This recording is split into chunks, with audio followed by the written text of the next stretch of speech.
An inhuman shriek tore the air as the renowned Kazan art critic Odin collapsed to his knees, weeping before a rudimentary human painting at the Grand Galactic Art Exhibition. Odin had strolled past the modest display of abstract canvases by an unknown earthling named Robert Adams, tucked away in a forgotten corner amidst the awe-inspiring alien masterpieces.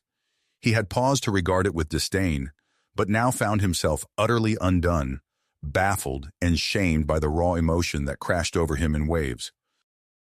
Unbeknownst to Odin, a nearby art blogger named Zara had captured his visceral reaction on video. Within hours, the footage went supernova on the galactic mesh, igniting a frenzied rush of wealthy collectors desperate to acquire art potent enough to bring the infamously stoic Kazan to their knees. They circled like Scarosian blood sharks, hurling obscene sums to claim canvases that had been ignored just cycles before. Arts media exploded with wild theories about the human artist's methods, secret techniques, or forbidden psychic influence. But Robert Adams remained oblivious to the chaos as he painted alone in his studio on distant Earth, lost in a storm of clashing colors and unfiltered feelings made manifest on the canvas. Each brushstroke channeled the turmoil of his world and species, laying bare the human experience in all its transcendent agony and ecstasy. Art that bypassed the mind and spoke directly to the hearts of beings who had long since forgotten they had them. As the bidding wars reached astronomical heights and demand threatened to outstrip supply, one truth crystallized: the forgotten corner of humanity would not stay in the shadows much longer. Adams's paintings heralded a tectonic shift in the galactic status quo, one that would launch mankind from obscurity to center stage, or shatter it utterly in the process. The titans of 100 worlds now turned their eyes to Earth, some in avarice, others in newfound appreciation, and a few in fear of what the human soul laid bare might reveal. For in the most unlikely medium, humanity had found its voice, raw and resounding, and the galaxy would never be the same. In a dimly lit lecture hall on Centauri Prime, Professor Zephyr Stardust stood before a rapt audience of artists, scholars, and dignitaries. Holographic projections of Robert Adams' paintings hovered in the air, pulsing with raw emotion. "These works are more than just pigment on canvas," Stardust said, his voice resonant with conviction. "They are windows into the human soul, unfiltered and unapologetic. In a galaxy where art has become a tool of propaganda and political maneuvering, the honesty of these paintings is a revelation." The audience murmured in agreement, their eyes fixed on the vibrant swirls of color and chaotic brushstrokes.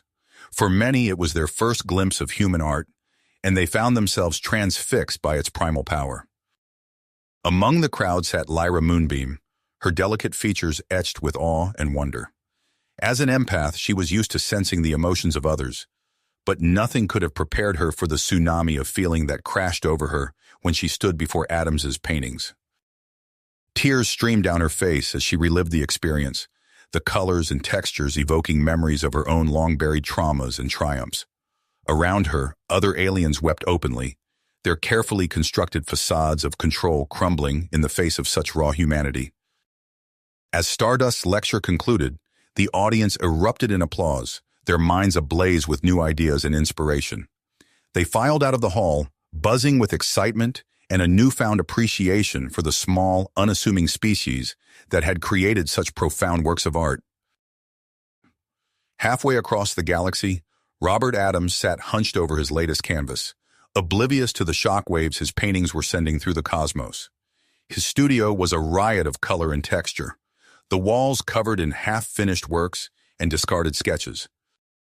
He stepped back from the easel, squinting at the canvas through paint-splattered glasses. The painting was a maelstrom of reds and blacks, a tortured landscape that seemed to writhe and twist before his eyes. It was a reflection of his own inner turmoil, the doubts and fears that plagued him as an artist and a man. A sudden knock at the door startled Adams from his reverie. He wiped his hands on his smock and shuffled to the entrance, expecting to find a package or a neighbor in need of a cup of sugar. Instead, he found himself face to face with a delegation of alien beings, their features strange and beautiful in the golden light of the setting sun. At their head stood Professor Stardust and Odin, the Kazan critic whose viral video had launched Adams to galactic fame. "Mr. Adams," Stardust said, his voice warm and resonant, "we've come a long way to meet you. Your paintings have touched the hearts and minds of beings across the galaxy, and we believe they hold the key to a new era of understanding and peace." Adams blinked, his mind turning with the implications of Stardust's words. He had always painted for himself, pouring his emotions onto the canvas as a form of catharsis and self-expression. The idea that his work could have such a profound impact on others was both humbling and terrifying. I don't know what to say," he stammered, his eyes wide with shock and wonder. "I never imagined my paintings would be seen by anyone, let alone beings from other worlds." Odin stepped forward, his usually stoic features softened by emotion. "Your art speaks to something primal and universal in all of us," he said, his voice thick with unshed tears. "It has the power to heal wounds and bridge divides that have existed for centuries." Adams nodded slowly, a sense of purpose and responsibility settling over him like a mantle. He knew that his life would never be the same, that he had been chosen for a destiny greater than he could have ever imagined. "I'll do whatever I can to help," he said, his voice steady and strong. "If my paintings can make a difference, then I'll paint until my fingers bleed." The delegation smiled, their faces alight with hope and gratitude. They knew that the road ahead would be hard, that there would be many challenges and obstacles to overcome. But with Robert Adams and his incredible gift, they believed that anything was possible. As the sun dipped below the horizon and the stars began to emerge, Adams turned back to his studio, his mind already racing with new ideas and inspirations. He had a feeling that his greatest works were yet to come, and that the galaxy would never be the same. As news of Adams's art spread across the galaxy, it caught the attention of Zorkol, a Gorgonian business tycoon known for his vast collection of rare artworks. The alien's compound eyes gleamed with avarice as he watched footage of Odin's breakdown before the human's painting. "Fascinating," Zorkol murmured, his tentacles twitching with excitement. "I must have it all." Within days, Zorkol's sleek spacecraft touched down on Earth. Adams, still reeling from his sudden fame, found himself face to face with the imposing alien in his modest studio. "Mr. Adams," Zorkol's translator device purred, "I offer you wealth beyond your wildest dreams. In exchange, I want exclusive rights to your entire collection and all future works." The alien's proposal hung in the air, heavy with promise and threat. Adams's eyes darted to the stacks of canvases lining his walls, each one a piece of his soul made manifest. Professor Stardust, who had accompanied Zorkol, placed a steadying hand on Adams's shoulder. "Consider carefully, Robert," he warned, his voice low. "This decision will shape not only your future, but potentially that of human-alien relations." As Adams wavered, tension building in his chest, Zorkol grew impatient. The alien's tentacles writhed, betraying his agitation. "Choose quickly, human," he hissed. "Such opportunities are fleeting." Across the galaxy, whispers began to circulate. In the shadowy corridors of power on a dozen worlds, voices raised in alarm. "Have you seen what these human paintings do?" A Centaurian diplomat fretted to his colleagues. "They bypass all our mental defenses. It must be some form of psychic attack." On the bustling trading hub of Nexus Station, a group of conservative merchants huddled around a holographic display. "Look at how it affects even the Kazon," one muttered. "This Adams is a threat to galactic stability." As suspicion and fear spread, Adams found himself thrust into a storm he never anticipated. His comm unit buzzed incessantly with messages, some fawning, others threatening. Late one night, as Adams worked feverishly on a new canvas, the sound of shattering glass pierced the silence. Shadowy figures poured into his studio, their alien forms silhouetted against the starlit sky. "Destroy it all," a voice commanded. Adams watched in horror as his creations were torn and burned. He lunged forward, desperate to save his work, only to be restrained by strong arms. "We need to go," Professor Stardust urged, materializing from the chaos. "It's not safe here anymore." As they fled into the night, Adams's mind reeled. His paintings, his sanctuary, lay in ruins behind him. Yet even as fear and anger coursed through him, new images began to form in his mind's eye. visions of conflict and destruction on a galactic scale.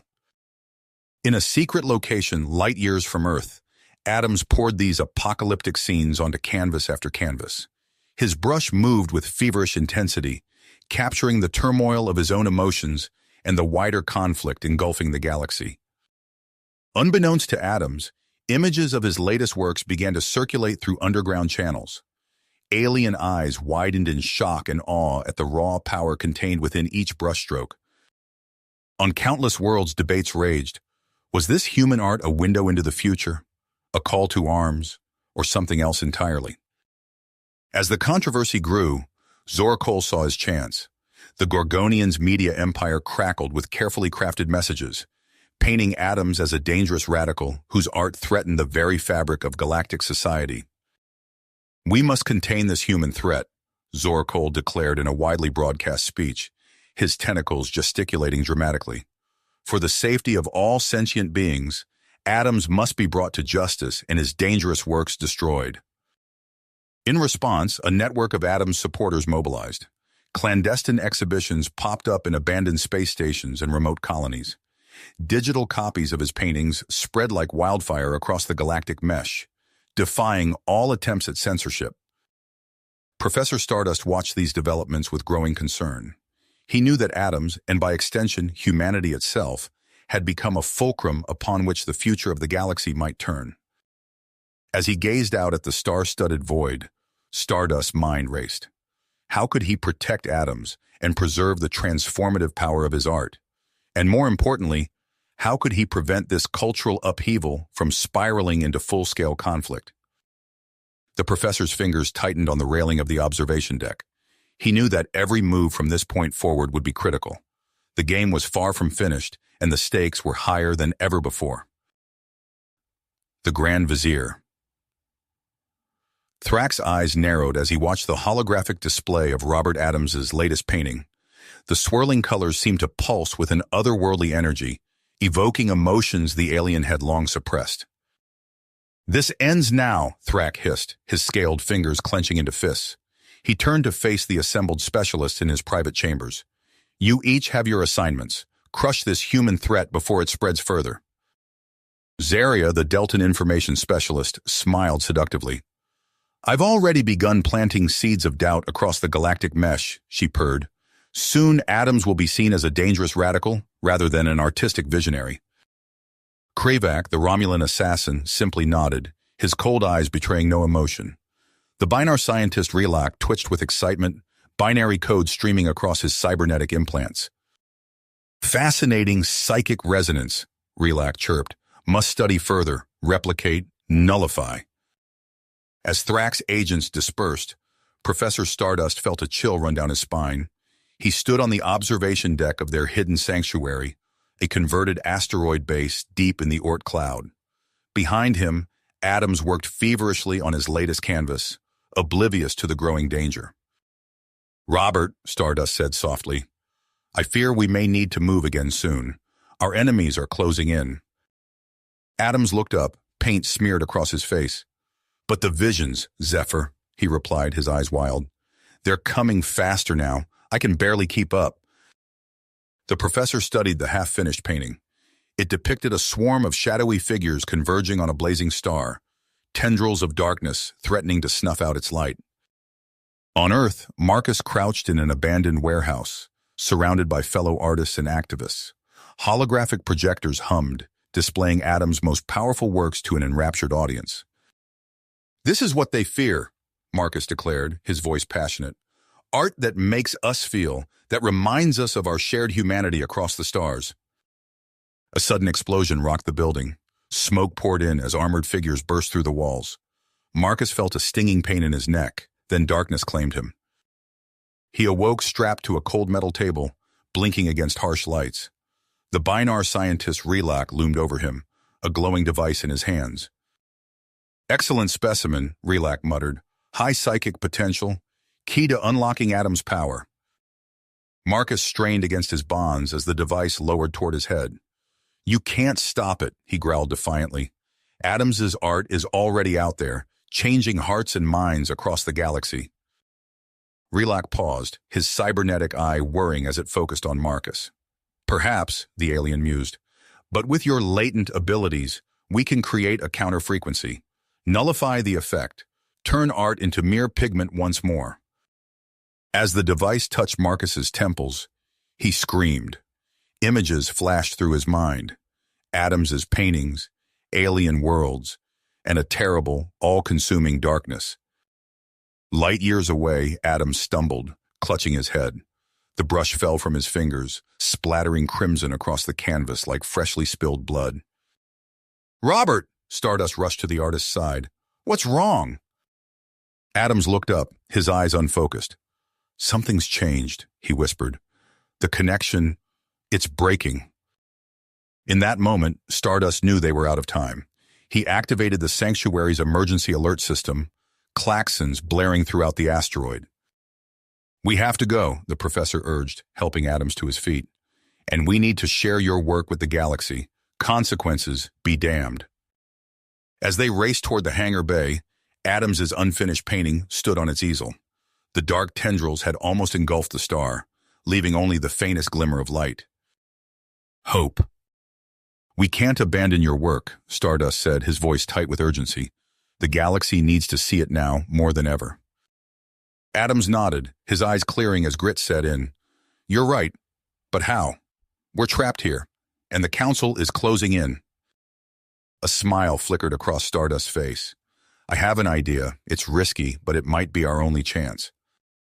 Hours later, a sleek shuttle pierced Krios 7's turbulent atmosphere. Adams peered out the viewport at the war-torn landscape below, his heart heavy with the weight of generations of conflict. "This is madness," Marcus muttered, checking the safety on his blaster. "We're flying into a war zone." Lyra Moonbeam, her luminescent skin pulsing with awe-inspiring psychic energy, placed a calming hand on Marcus's shoulder. "Sometimes madness is the only sane response to an insane universe." The shuttle touched down in a bombed-out square, its stealth systems barely masking their arrival from patrolling gunships. As the team disembarked, the acrid stench of burning plastics and ozone assaulted their senses. "We have 6 hours until dawn," Stardust announced, consulting a holographic map. "Let's make them count." Adams stood before a crumbling wall, his brush poised. For a moment, doubt clouded his mind. Then Lyra stepped forward, her eyes glowing with otherworldly insight. "Here," she said, guiding his hand. "Show them their pain, but also their hope."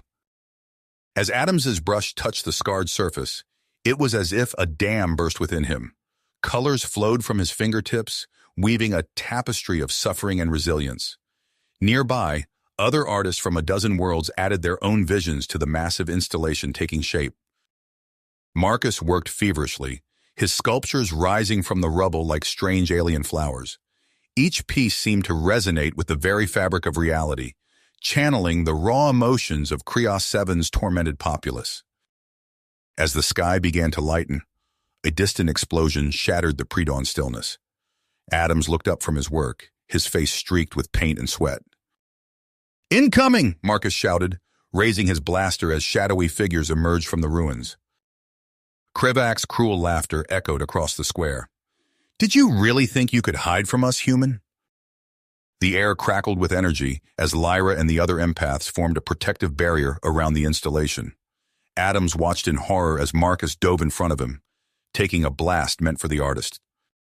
"No!" Adams cried, cradling his friend's limp form. The battle raged around them, but Adams could only focus on the fading light in Marcus's eyes. As if in a trance, he dipped his fingers in the pool of blood spreading beneath the wounded man. With desperate, frenzied strokes, Adams began to paint directly onto Marcus's skin. The crimson lines pulsed with an inner fire, spreading across the young artist's body like a web of light. Lyra gasped, her psychic senses overwhelmed. "The resonance, it's beyond anything I've ever felt." As the sun crested the horizon, illuminating the shattered city, Adams's final brushstroke connected. The entire installation thrummed with power, waves of raw emotion radiating outward. In the distance, the sound of approaching engines filled the air. But it wasn't the whine of gunships, it was the roar of civilian transports, drawn by some instinct they couldn't explain. As the first onlookers stumbled into the square, their eyes wide with wonder, Adams knew that this was only the beginning. The true test of art's power to heal a fractured galaxy was about to unfold. As the sun climbed higher over Krios 7's war-torn landscape, Adams stood amidst the chaos, his mind racing. The installation pulsed with raw emotion, but he knew it wasn't enough. His gaze fell on Lyra Moonbeam, her luminescent skin shimmering with psychic energy. "Lyra," he called out, his voice steady despite the urgency. "Gather the empaths. We need to channel everything through me." Lyra's eyes widened with understanding. She nodded, then reached out with her mind, connecting with the other psychically gifted beings scattered throughout the battlefield. Adams closed his eyes, feeling the energies converge around him. The air crackled with invisible currents as Lyra and her fellow empaths formed a circle, their hands linked. "Now," Adams whispered. A torrent of power surged through him. His feet left the ground as waves of color erupted from his body. The combatants on both sides lowered their weapons, transfixed by the spectacle unfolding before them. Adams' eyes snapped open, blazing with an otherworldly light. He raised his arms, and a massive psychic shockwave exploded outward. It washed over friend and foe alike, shattering mental barriers and flooding their minds with visions. Soldiers gasped as they experienced the pain of their enemies. Generations of conflict played out in seconds, each side feeling the other's losses, fears, and hopes. But the visions didn't end with the present. Adams showed them glimpses of what could be: children from warring factions playing together in rebuilt cities, lush forests reclaiming bombed-out craters, former enemies working side by side to forge a new future for Krios 7. As the last echoes of the psychic wave faded, Adams's physical form began to dissolve. His body broke apart into countless motes of light, each one carrying a fragment of his essence. The particles rained down gently, touching each person on the battlefield with a final spark of revelation. When the last point of light winked out, Adams was gone. Silence fell over the ruined square. Then a Kriosian soldier dropped his weapon. It clattered to the ground, the sound shockingly loud in the stillness. Across the field, his counterpart did the same. One by one, weapons fell. Enemies who had been locked in mortal combat moments before now embraced, overcome by shared understanding and grief for what they had lost. Marcus struggled to his feet, his wounds miraculously healed by Adams's final act. He exchanged a pained look with Professor Stardust, both men realizing the magnitude of their friend's sacrifice. "He planned this," Marcus said softly. "He knew what it would take to end the fighting." Stardust nodded, his eyes glistening. "And now it's up to us to carry on his work." Lyra approached, her luminescent skin pulsing with residual energy. "It's not just Krios 7, she said urgently. "I can feel it. The shockwave is spreading. Across planets, star systems. The entire galaxy is waking up." As if to confirm her words, a distant roar filled the air. But it wasn't the sound of renewed battle. It was the voices of millions crying out in joy, in sorrow, in newfound unity. Marcus squared his shoulders, his grief giving way to persistence. "Then we have work to do. The Grand Vizier and his council won't take this lying down." Stardust's eyes narrowed as he surveyed the changed battlefield. "No, they won't. But for the first time, we have a real chance to break their hold on the galaxy." He turned to address the assembled artists, empaths, and newly awakened soldiers. "Adams gave us an opening, but it's up to us to push through. We need to spread his message before Thrak can regroup and silence us." As the professor outlined their next moves, Marcus felt a familiar tingle in his mind. For a moment, he could have sworn he heard Adams's voice, urging them onward. The war on Krios 7 was over, but the battle for the soul of the galaxy was just beginning. The euphoria of Krios 7's awakening was short-lived. Within days, Grand Vizier Thrak's iron fist clamped down on the galaxy with renewed vigor. Holovids across 1,000 worlds flickered with his scaled visage as he denounced Robert Adams as a dangerous manipulator. "This human's so-called art is nothing more than psychic warfare," Thrak hissed. "We will not allow our citizens to fall prey to such insidious influence." Professor Zephyr Stardust watched the broadcast from the cramped hold of a retrofitted freighter. His makeshift command center hummed with activity as a motley crew of artists, empaths, and political dissidents worked to stay one step ahead of Thrax's forces. "They're moving faster than we anticipated," Lyra Moonbeam said, her luminescent skin dimmed with concern. She manipulated a holographic star map, red indicators blossoming across its surface. "Detention centers are being established on every major world." Stardust's eyebrows furrowed. "Then we accelerate our plans. Lyra, contact your team. We need those quantum substations mapped and analyzed yesterday." As Lyra bent to her task, Stardust's comlink chirped. A grainy hologram materialized. Marcus, his face gaunt and eyes wild. "Professor," Marcus gasped, his voice barely above a whisper. "The visions, they're tearing me apart. Relak, he's—" The transmission cut out abruptly. Stardust banged his hand on the console. "Damn it, we need to get him out of there." "We can't," Lyra said softly. "Not yet, but look." She gestured to the holomap where a complex network of energy signatures now pulsed. Marcus's last transmission contained the substation data we needed. He's still fighting, even in there. Stardust nodded grimly. "Then we honor his sacrifice. Initiate Operation Masterpiece Inception." Across the galaxy, clandestine cells sprang into action. On neon-drenched nightclub worlds, alien DJs wove subliminal messages into their beats. In sterile corporate arcologies, rogue Citics subroutines planted seeds of rebellion in worker feeds. And in the grand museums of the core worlds, curators risked everything to preserve the last remaining human artworks. But Thrax's forces were relentless. Krevak's assassins moved like ghosts through the shadows, silencing dissent with brutal efficiency. Each day brought news of another cell exposed, another safe house compromised. In his lab, Relak loomed over Marcus's prone form. "Fascinating," the Binar scientist mused, adjusting a crackling device affixed to the human's temples. "Your resistance only makes the data more valuable." Marcus screamed as another surge of energy tore through his mind.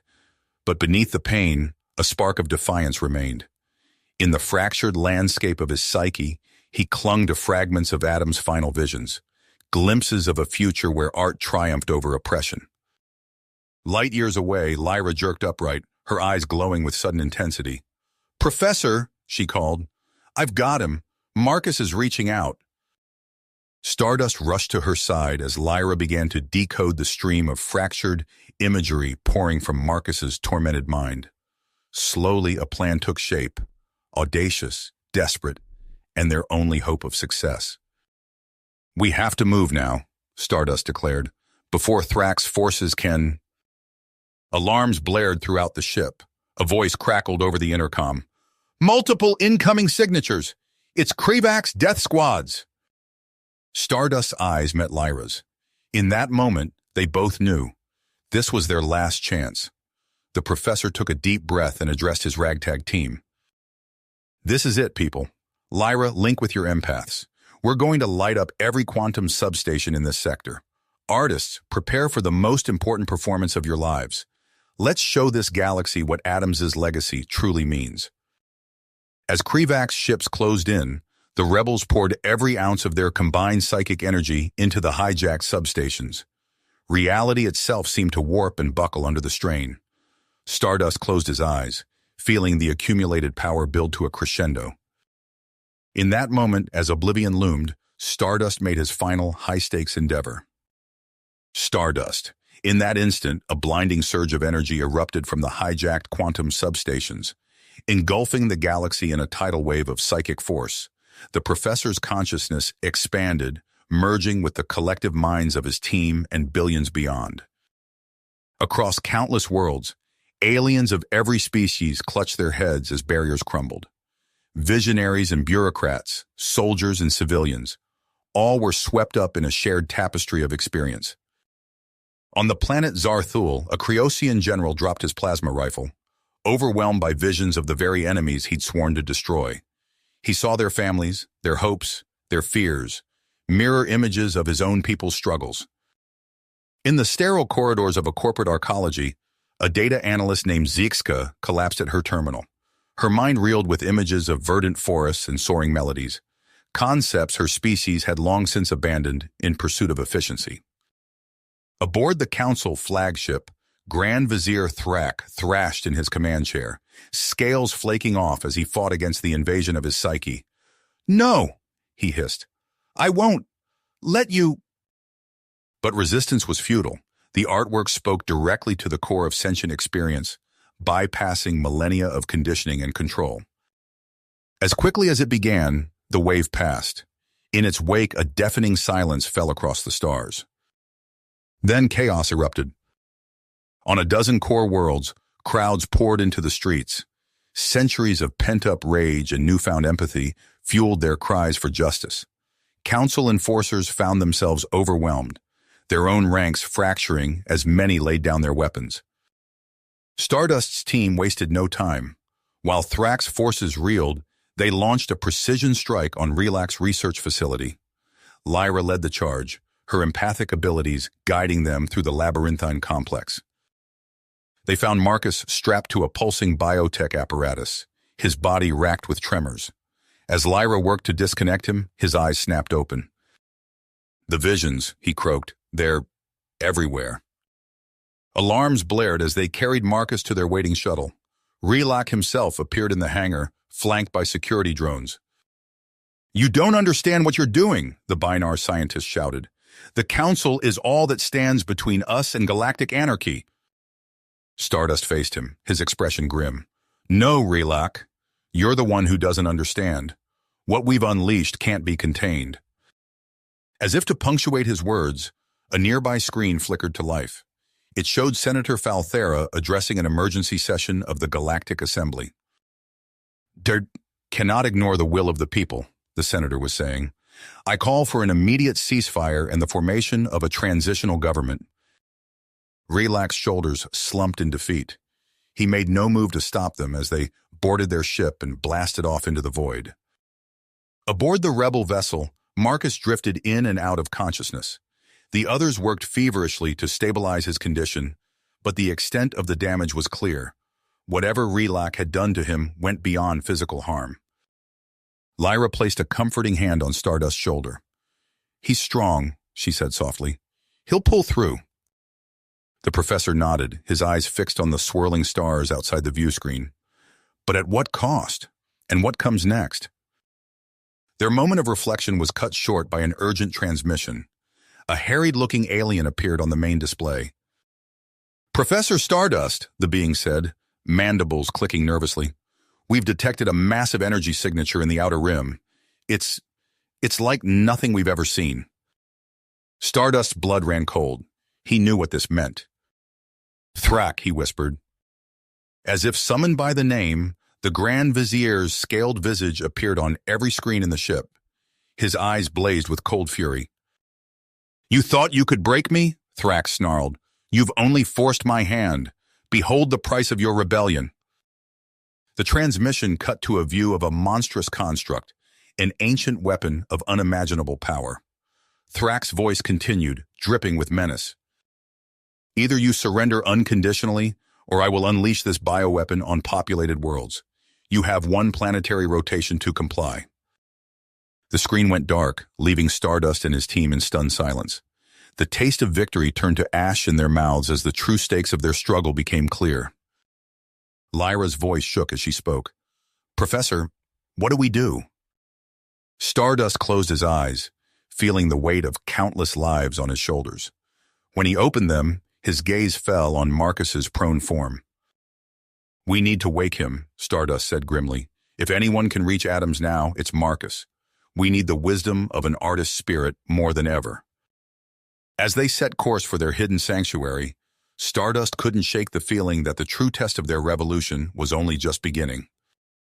Marcus's eyes snapped open, his body convulsing as he gasped for air. The rebel medical team rushed to stabilize him, but he waved them off with trembling hands. I've seen it," he croaked, his gaze finding Stardust. "Adams, he showed me." The professor leaned in, his face etched with concern. "What did you see, Marcus?" Marcus struggled to sit up, his words tumbling out in a rushed whisper. Another wave, like before, but stronger. It would be too much. Our minds, everyone's minds, they'd shatter. A hush fell over the cramped command center. Lyra's bioluminescence dimmed as the implication sank in.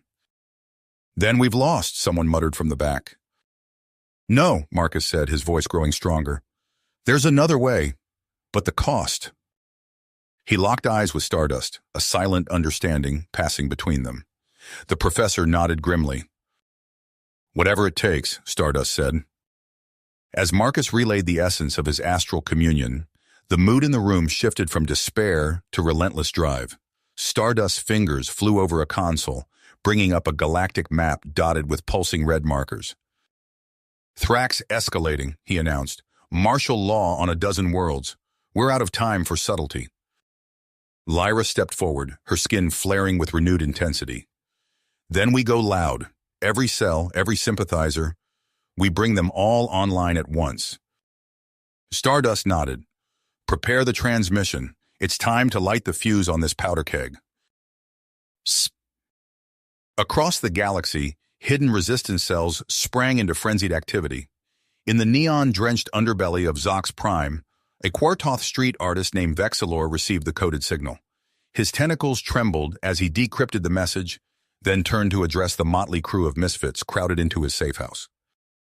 It's time, Vexilor announced, his voice sacs pulsing with nervous energy. We move now. On a dozen worlds, similar scenes played out. Oppressed masses, their spirits rekindled by the lingering echoes of Adam's art, emerged from the shadows.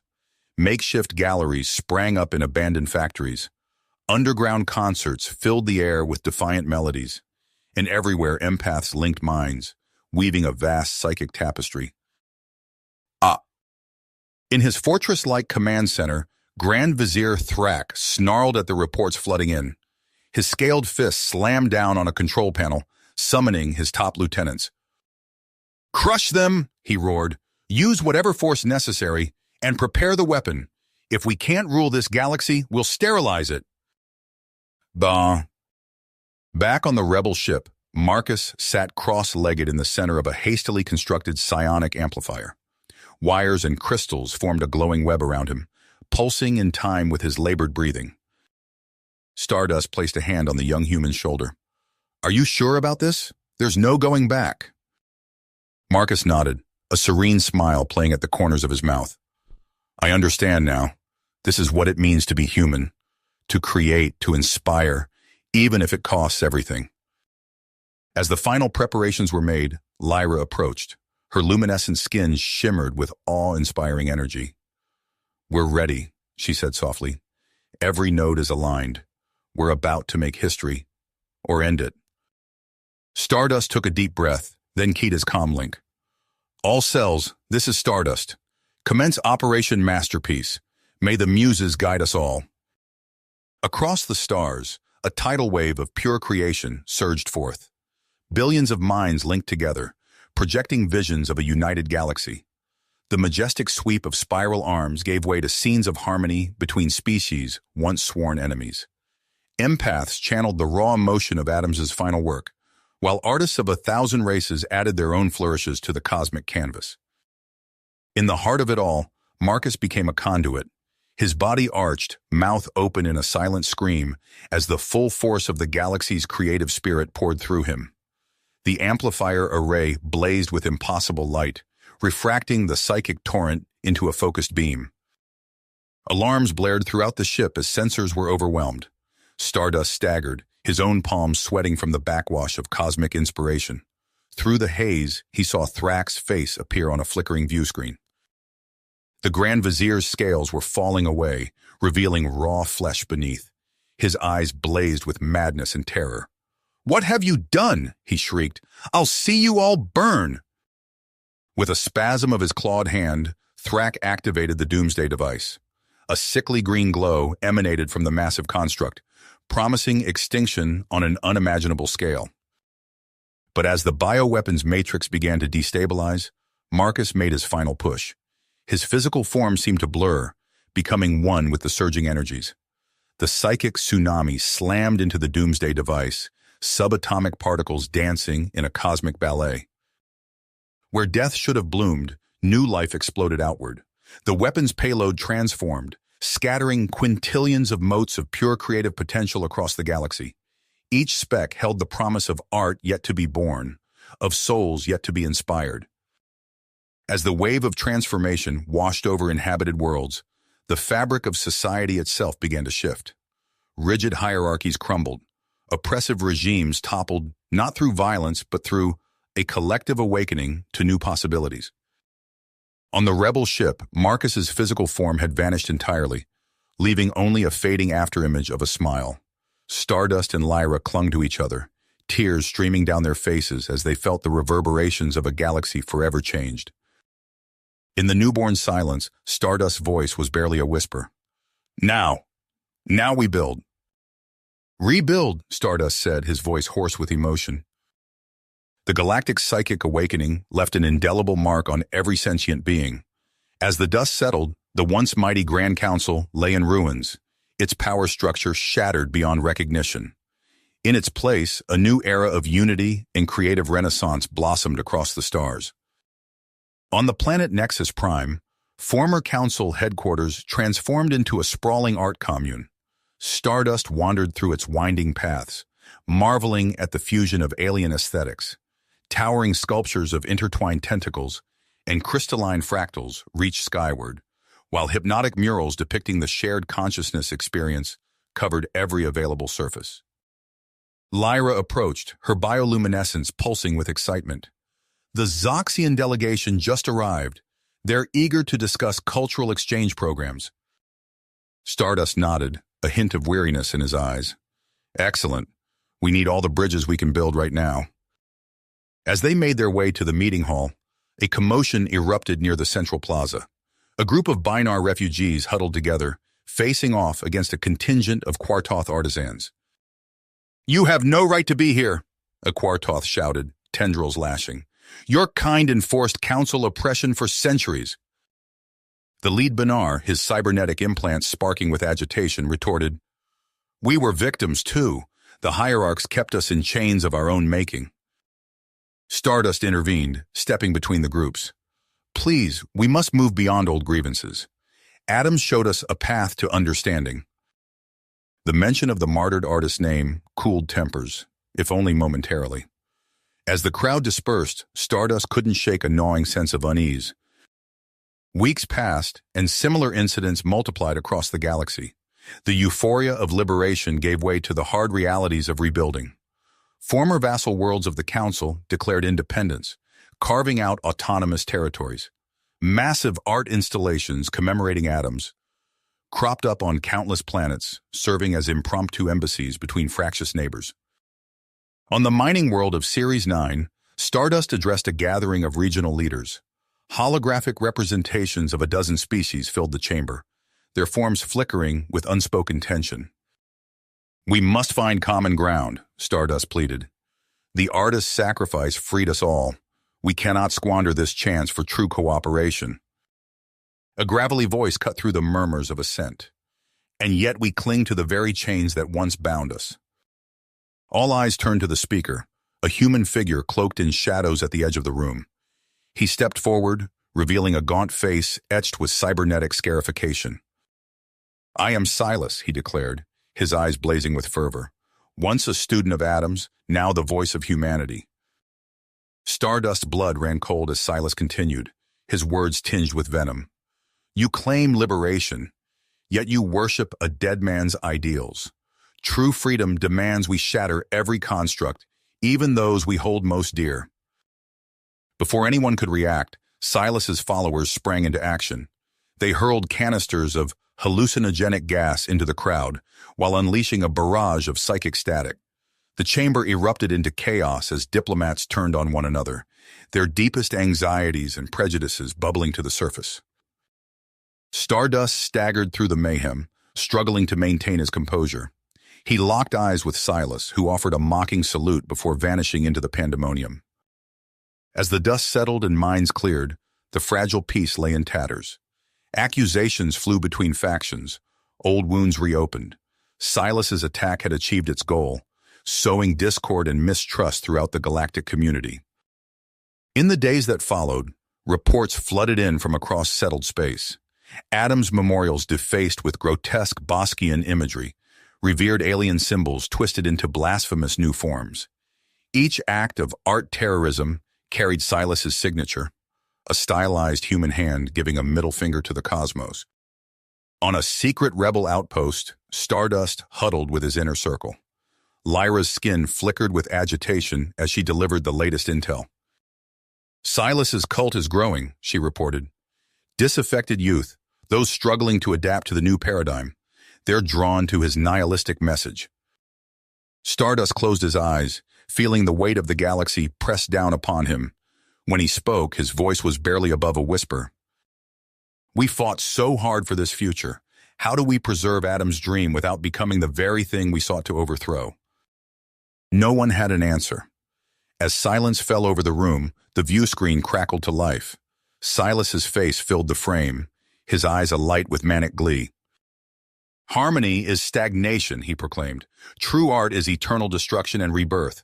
I will tear down every vestige of order until only pure, unrestrained expression remains. The transmission cut out, leaving Stardust and his allies to grapple with the monumental task ahead. The revolution had succeeded beyond their wildest dreams, yet the hardest battle was only just beginning. You have reached the end of the story.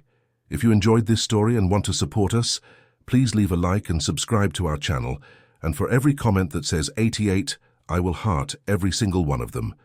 Thank you for your time.